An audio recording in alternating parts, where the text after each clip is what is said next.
like, comment, and subscribe. And subscribe. And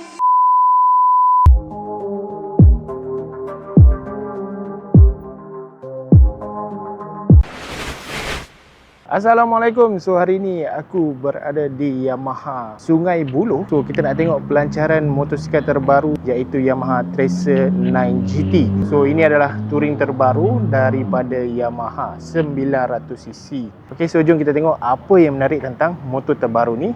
Panas geng. Jom. Big moves, I'm that dude. Bet I see you from the top, yeah, real soon. Looking down on the haters that I've been through. Told them I'll see you later, yeah, big truth.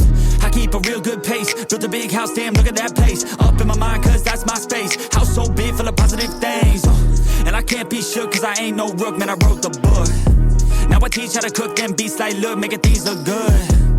I just want trophies, plaques for the whole goal if you know me. Gotta go record on the wall, look closely. Got that record all alone like lonely, Jadi untuk model ni dia datang dengan dua color, satu color hitam macam ni, satu lagi color silver. So untuk harga motosikal ni RM71,888. So untuk 2026 ni dia datang dengan features yang terbaru. Kalau kita tengok dekat bahagian depan ni dia ada kelainan sikit lah.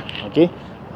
Nampak tak? Yang ini adalah sensor untuk kita detect bahagian depan. Tengok lampu dia pun dia dah lain Motor 4 dapur. Jom kita tengok.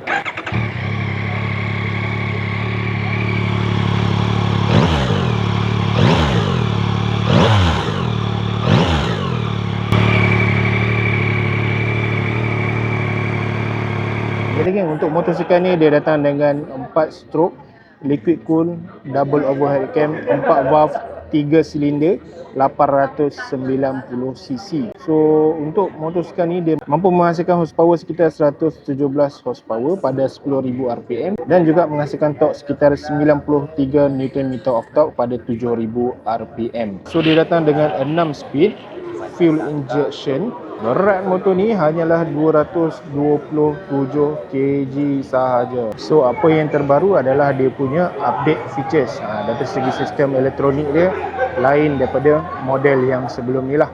Okey. So kalau kita tengok dia punya meter pun dah dikemas-kinikan dengan meter TFT. So ada mode timing. So yang ni macam biasalah. RPM, speedometer, bahagian odometer, trip 1, trip 2, sini simbol dia lah. Okey. Jadi ini untuk bahagian mode dia. So ini dia punya windscreen. Windscreen dia boleh adjust ke? Oh, boleh adjust guys. So ini untuk adjust windscreen dia. Elektronik. Okey, so ini semua control system dekat sini lah.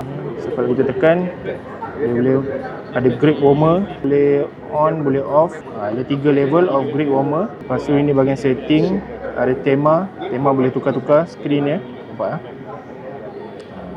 So vehicle info, ada information dekat sini, music dan juga boleh connect dengan apps lah. Okey. Itu apa yang ada dekat Tracer 9 GT terbaru ini.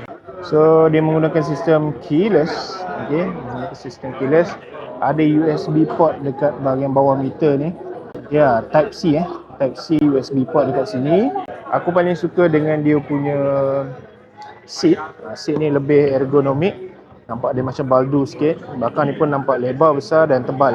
Untuk bahagian gear, dia pakai quick shifter 3rd generation. Update untuk elektronik. Kalau kita tengok dekat bahagian suspension dia ni, daripada Kayaba, pakai elektronik punya suspension. So semuanya dikawal oleh sistem. So untuk bahagian tayar, dia menggunakan tayar daripada Bridgestone Battlex Sport Touring T32, saiz 120/70, rim 17 inci, tipless Untuk bahagian tayar belakang, saiz dia 180/55, rim 17 inci, pun tipless juga. Tayar sama Battlex Sport Touring T32. Untuk bahagian suspension dekat belakang ni, dia menggunakan link type suspension swing arm. Nampak tak? Dia punya suspension dia hampir-hampir baring dia. Okey geng, itu dia serba sedikit pasal Yamaha Tracer 9 GT 2026. Apa pendapat anda dengan harga yang ditawarkan? Aku rasa sangat-sangat berbaloi dengan dia punya spek dan features yang terbaru. So kita jumpa lagi di next video insyaAllah. Jangan lupa like, komen, share dan follow geng.